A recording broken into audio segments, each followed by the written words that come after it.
नमस्कार मित्रों, मैं अंकित गोस्वामी आप सभी का एक बार फिर से स्वागत करता हूं आपके अपने एक प्यारे से यूट्यूब चैनल इंस्पायर्ड इंडिया पे। और आज हम पढ़ने वाले हैं क्लास 6 चैप्टर 8 एनसीईआरटी हिस्ट्री, वो भी मानचित्र अध्ययन के साथ। प्रिय मित्रों, जो अध्याय आज हम स्टार्ट करने वाले हैं, जिसको हम डिस्कस करने वाले हैं, उस अध्याय का नाम है अशोक एक अनोखा सम्राट जिसने युद्ध का त्याग किया। अर्थात आपको नाम से ही क्लियर हो गया होगा कि इस अध्याय के अंतर्गत हम किन के बारे में पढ़ने वाले हैं, अध्ययन करने वाले हैं, अर्थात सम्राट अशोक के बारे में। तो इसी के संबंध में जो हमारा पहला टॉपिक रहेगा वह यह रहेगा कि एक बहुत बड़ा राज्य, एक साम्राज्य, मौर्य साम्राज्य। अर्थात हम संक्षिप्त जानकारी हासिल करेंगे मौर्य साम्राज्य के बारे में। उसके वास्तविक संस्थापक कौन थे, अंतिम शासक कौन था, या फिर इसका उदय कैसे हुआ, इसका अंत क्या हुआ, थोड़ी बहुत जानकारी संक्षिप्त में हासिल करेंगे। फिर पढ़ने का प्रयास करेंगे राजधानी से सम्राट मैगस्थनीज के अनुसार। अर्थात जो मैगस्थनीज की जो बुक इंडिका थी, उसमें उस समय के मौर्य साम्राज्य के जो सम्राट थे चंद्रगुप्त मौर्य, उनके बारे में उनकी कौन कौन सी विशेषताएं मैगस्थनीज के द्वारा बताई गई हैं। उसके बाद समझने का प्रयास करेंगे अशोक एक अनोखा सम्राट। तो सम्राट अशोक के बारे में हम थोड़ी बहुत जानकारी हासिल करेंगे। फिर समझने का प्रयास करेंगे कि अशोक के अभिलेख क्या थे और वह कहाँ कहाँ पे थे, और कलिंग युद्ध के बारे में जानकारी हासिल करेंगे। फिर समझने का प्रयास करेंगे अशोक धर्म, अर्थात अशोक के धर्म क्या थे। उसके बाद हम अन्यत्र डिस्कस करेंगे, और उसके बाद मानचित्र विश्लेषण। मानचित्र विश्लेषण बहुत ही अच्छे से डिस्कस किया जाएगा इस चैप्टर में, क्योंकि बहुत ही महत्वपूर्ण स्थल हैं। उसके बाद से अध्याय के उन तथ्यों को देखा जाएगा जो कि प्रतियोगी परीक्षाओं के दृष्टिकोण से बहुत ही महत्वपूर्ण है। प्रत्येक अध्याय की तरह इस अध्याय में भी टॉपिक स्टार्ट करने से पहले हम यह समझ लेते हैं कि जो अध्याय आज हम पढ़ने वाले हैं, यह अध्याय भारतीय इतिहास के किस कालखंड से संबंधित है। तो देखिए, जो भारतीय इतिहास है वह 3 कालखंडों में विभाजित है। पहला हमारा है प्रागैतिहासिक काल, दूसरा आद्य ऐतिहासिक काल, और तीसरा हमारा ऐतिहासिक काल। प्रागैतिहासिक काल में यह है कि वहां से हमें कोई भी लिखित साक्ष्य प्राप्त नहीं है। आद्य ऐतिहासिक काल से लिखित साक्ष्य प्राप्त तो हैं, लेकिन उसको आज तक पढ़ा नहीं जा सका है अच्छे तरीके से। और ऐतिहासिक काल से हमें लिखित साक्ष्य प्राप्त हुए हैं और उन्हें पढ़ा भी जा चुका है। तो जो अध्याय हम पढ़ने वाले हैं अशोक के बारे में, सम्राट अशोक के बारे में, अर्थात मौर्य साम्राज्य के बारे में, यह हमारा ऐतिहासिक कालखंड से संबंधित है। अब देखिए, जो ऐतिहासिक काल है वह 3 वर्गों में विभाजित है। पहला है प्राचीन भारत का इतिहास, दूसरा मध्यकालीन भारत का इतिहास, और तीसरा हमारा आधुनिक भारत का इतिहास। तो जो हमारे ये मौर्य साम्राज्य का चैप्टर है, यह प्राचीन भारत के इतिहास से संबंधित है। प्राचीन भारत के इतिहास का जो समय है वह 600 ईसा पूर्व से लेके 700 ईस्वी तक है। तो ये हमारा हो गया इस अध्याय से संबंधित ऐतिहासिक कालखंड। अर्थात यदि आपसे कोई पूछता है कि मौर्य साम्राज्य भारतीय इतिहास से किस कालखंड से संबंधित है, तो आप सीधे उसका आंसर देंगे कि भारतीय इतिहास के ऐतिहासिक काल के प्राचीन भारत के इतिहास के मौर्य साम्राज्य से संबंधित है। और इसका जो समय काल था वह 323 ईसा पूर्व से लेके 184 ईसा पूर्व है।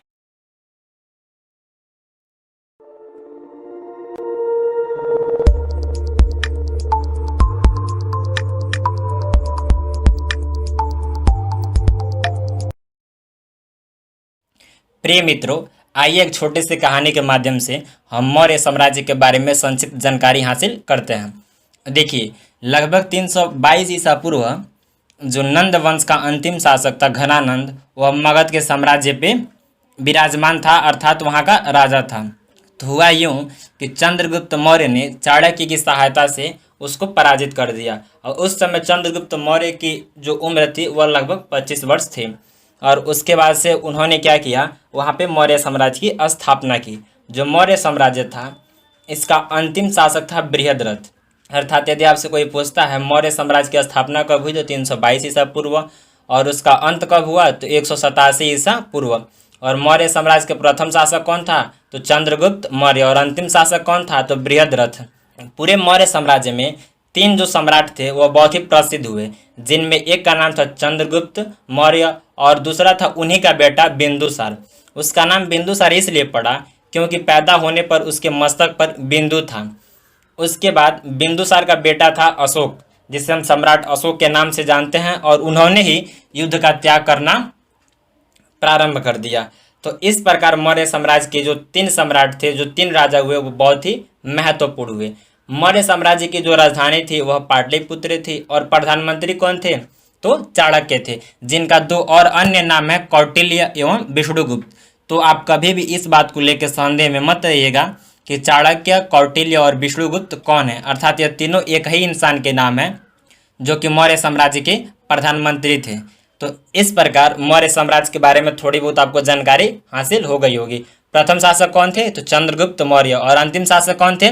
बृहद्रथ। स्थापना कब हुई? 322 ईसा पूर्व। और इसका अंत कब हुआ? तो लगभग 187 ईसा पूर्व। अब आइए इसको क्रम से पढ़ते हैं। चंद्रगुप्त मौर्य ने चाणक्य की सहायता से अंतिम नंद वंशीय शासक घनानंद को हराकर 25 वर्ष की उम्र में मगध में सिंहासन पर आसीन हुआ। जो मौर्य साम्राज्य था उसकी राजधानी पाटलिपुत्र थी और उसका प्रधानमंत्री चाणक्य या कौटिल्य या फिर विष्णुगुप्त कहिए वो थे। चंद्रगुप्त मौर्य जो थे वो 322 ईसा पूर्व से लेके 298 ईसा पूर्व तक विराजमान थे। उसके बाद से बिंदुसार जो कि चंद्रगुप्त मौर्य का ही बेटा था, उसने 298 ईसा पूर्व से लेके 273 ईसा पूर्व तक राज किया। उसके बाद बिंदुसार का जो पुत्र था अशोक, उसने 273 ईसा पूर्व से लेके 232 ईसा पूर्व तक राज किया। अभी हम सम्राट अशोक के बारे में अगले स्लाइड के अंतर्गत बहुत ही अच्छे से डिस्कस करने वाले हैं। मौर्य वंश का जो अंतिम शासक था बृहद्रथ, उसने 191 ईसा पूर्व से लेके 187 ईसा पूर्व तक राज किया।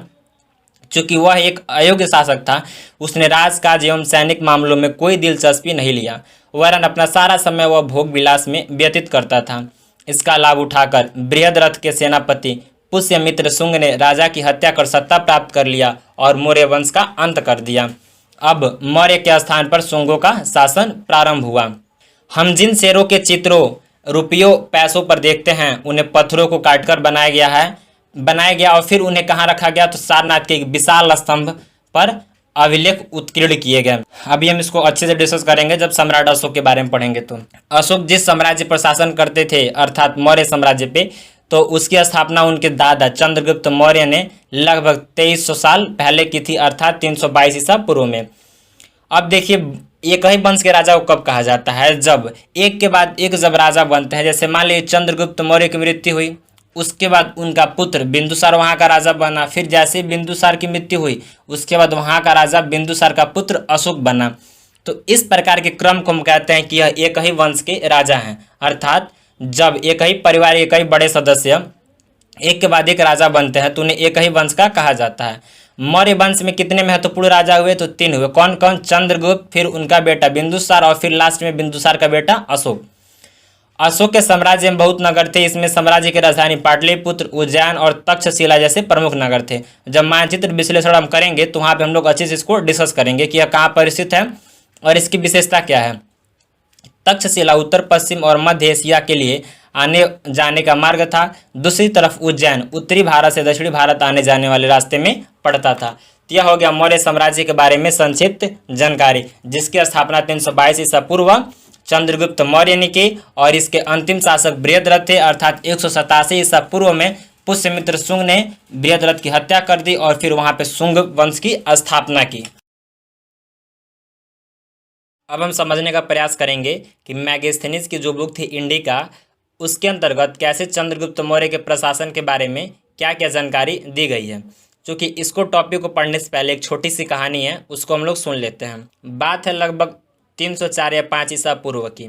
सिकंदर के मृत्यु के पश्चात सेल्यूकस बेबीलोन का राजा बना। बैक्ट्रिया विजय के बाद उसके मन में सिकंदर के भारत विजय के अधूरे काम को पूर्ण करने की लालसा जाग उठी। फलस्वरूप काबल के मार्ग से होते हुआ सिंधु नदी की ओर बढ़ा। उसने सिंधु नदी पार की, उसने अर्थात सेल्यूकस ने, और चंद्रगुप्त की सेना से उसका सामना हुआ, परंतु चंद्रगुप्त द्वारा पराजित हुआ। लगभग 303 ईसा पूर्व में चंद्रगुप्त मौर्य और सेल्यूकस के बीच में संधि हो गई। इस संधि के फलस्वरूप सेल्यूकस ने अपनी पुत्री हेलेना का विवाह चंद्रगुप्त मौर्य के साथ कर दिया और उसके बाद सेल्यूकस ने अपने एक राजदूत मैगस्थनीज को चंद्रगुप्त के दरबार में भेजा।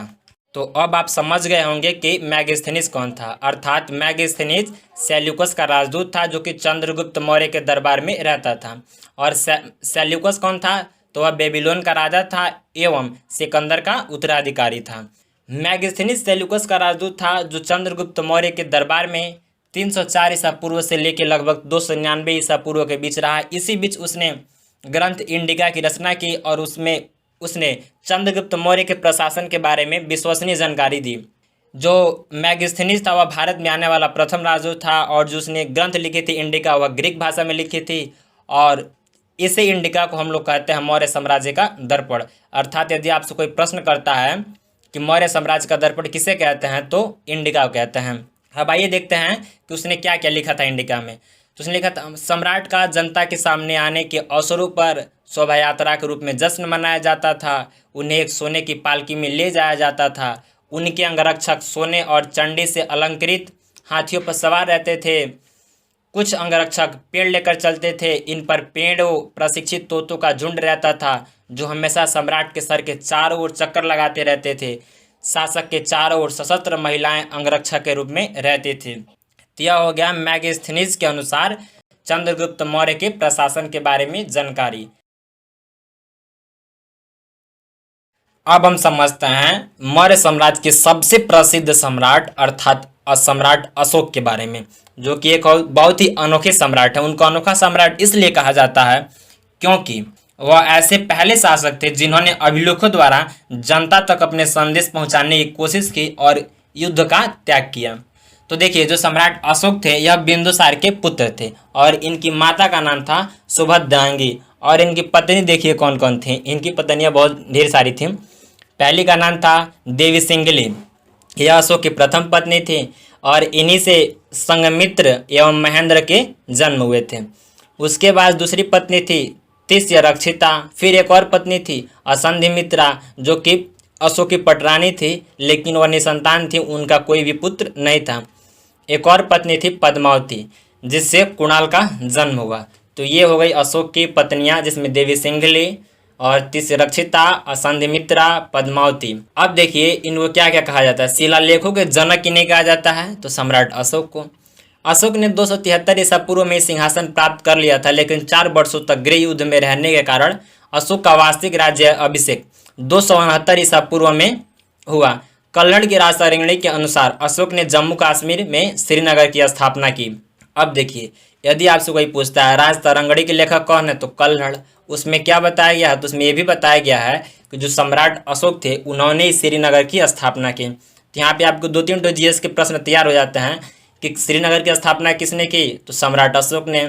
यह बात किसमें लिखा गया है, तो राजतरंगिणी में। इसके लेखक कौन है, तो कल्लड़ हैं। तो इस प्रकार से 2-3 प्रश्न जीएस वाले हमारे तैयार हो गए।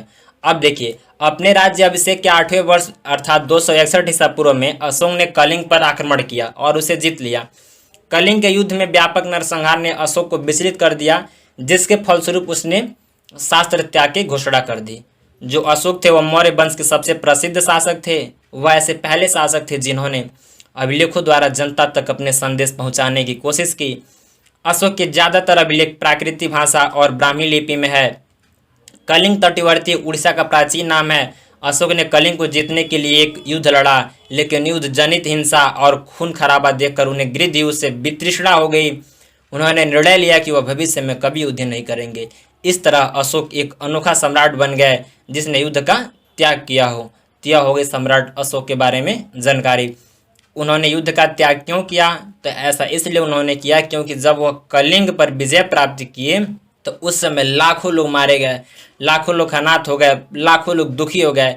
इस प्रकार उनका जो हृदय था वह बहुत ही विचलित हो गया, जिसकी वजह से उन्होंने निर्णय लिया कि कभी भी वह युद्ध नहीं करेंगे, कभी भी हथियार का उपयोग नहीं करेंगे। और इसी प्रकार उन्होंने अच्छे संदेश अभिलेखों द्वारा जनता तक पहुंचाने की कोशिश की। आइए अब समझने का प्रयास करते हैं कि अशोक के धर्म क्या थे। धर्म का मतलब होता है धर्म, ठीक है। तो देखिए, कल्लड़ की राजतरंगिणी से पता चलता है कि अशोक जो थे वह शैव धर्म के उपासक थे। धर्म शब्द संस्कृत भाषा के धर्म का प्राकृतिक रूपांतरण है। धर्म को पाली भाषा में हम लोग धम्म कहते हैं। अशोक के धर्म में किसी देवता की पूजा अथवा किसी कर्मकांड आवश्यकता नहीं थी। अर्थात अशोक का जो धर्म था ना, उसके अंदर कहीं भी ये नहीं कहा गया था कि आप किसी देवी देवता की पूजा कीजिए या फिर किसी प्रकार का कर्मकांड कीजिए, अर्थात अंत्योष्टि हो गया, उपनयन संस्कार, इस प्रकार के आप संस्कारों कीजिए। अशोक बुद्ध के उपदेशों से भी प्रेरित हुए थे। उनके साम्राज्य में अलग अलग धर्मों को मानने वाले लोग थे और इससे कई बार टकराव पैदा हो जाता था। अशोक ने इस समस्या से निदान करने के लिए धम्म महात्म नाम के अधिकारियों की नियुक्ति की जो जगह जगह जाकर धम्म की शिक्षा देते थे। अशोक ने धम्म का प्रचार करने के लिए सीरिया, ग्रीस तथा श्रीलंका में भी दूत भेजे। उन्होंने सड़कें बनवाई, कुएं खुदवाए और विश्राम गृह भी बनवाए। इसके अतिरिक्त उन्होंने मनुष्य व जानवरों की चिकित्सा की भी व्यवस्था की। देखिए, इसमें एक प्रश्न जो है वह हिस्ट्री नेट के एग्जाम में पूछा था, वह यह था कि सम्राट अशोक द्वारा जगह जगह जाके धर्म प्रचार करने के लिए जिन अधिकारियों की नियुक्ति की, उन अधिकारियों को क्या बोला जाता था? तो उन अधिकारियों को कहा जाता था धम्म महात्म। तो इसको ये नोट करने वाली बात है। यदि आपके पास कॉपी और पेन फिलहाल में है तो आप इसको नोट कर सकते हैं।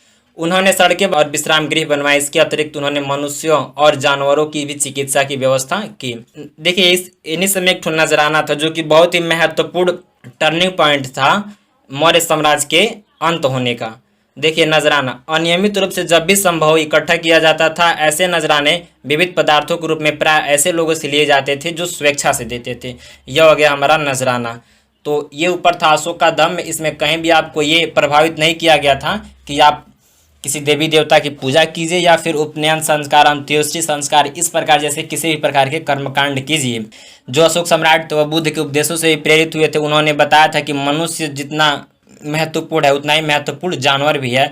अर्थात जानवर और मनुष्य को आपस में प्रेम व्यवहार बना के रहना चाहिए और कभी किसी भी धर्म को बुरा भला नहीं कहना चाहिए और नहीं कभी भी किसी भी प्रकार के जीव पे किसी भी प्रकार का अत्याचार करना चाहिए। यह अशोक के धम्म थे।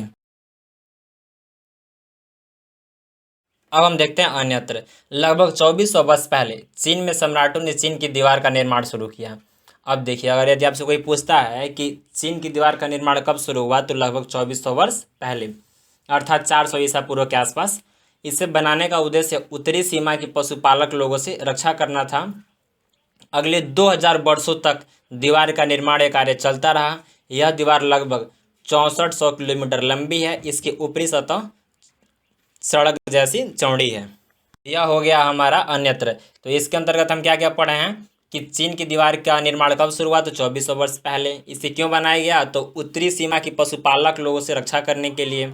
और इसका निर्माण कब तक चला, तो लगभग 2000 वर्षों तक इसका निर्माण चला। और यह कितनी लंबी है, तो 6400 किलोमीटर अर्थात 6400 किलोमीटर लंबी है।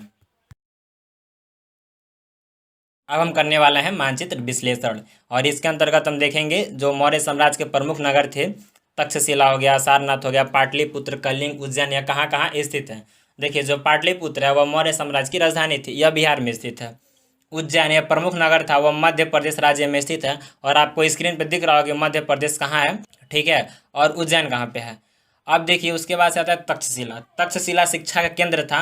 वर्तमान समय में जो तक्षशिला पाकिस्तान के पंजाब प्रांत के रावलपिंडी जिले में पड़ता है। तो ये भी आपको स्पेयर के माध्यम से इसमें प्रदर्शित किया गया है मानचित्र में, वो आपको दिख रहा होगा स्क्रीन पे। उसके बाद से आता है सारनाथ। सारनाथ स्तंभ के शीर्ष पर सिंह की आकृति बनी हुई है, जिसे भारत सरकार ने अपने राष्ट्रीय प्रतीक चिन्ह के रूप में लिया है। तो यह कहाँ पे स्थित है, तो बनारस में वाराणसी के निकट स्थित है। यह भी आपको स्क्रीन पे दिख रहा होगा। उत्तर प्रदेश के वाराणसी नामक नगर में स्थित है क्या चीज़, तो सारनाथ। उसके बाद से कलिंग। कलिंग का युद्ध बहुत ही फेमस था, जिसके फलस्वरूप सम्राट अशोक ने युद्ध का त्याग किया। यह भी आपको स्क्रीन पे दिख रहा होगा। यह दक्षिणी उड़ीसा में स्थित है। इस प्रकार से अब आपको स्क्रीन पर अच्छे से दिख गया होगा कि तक्षशिला, उज्जैन, कलिंग और पाटलिपुत्र और सारनाथ कहाँ पे स्थित है और इन नगरों की विशेषताएं क्या क्या थीं।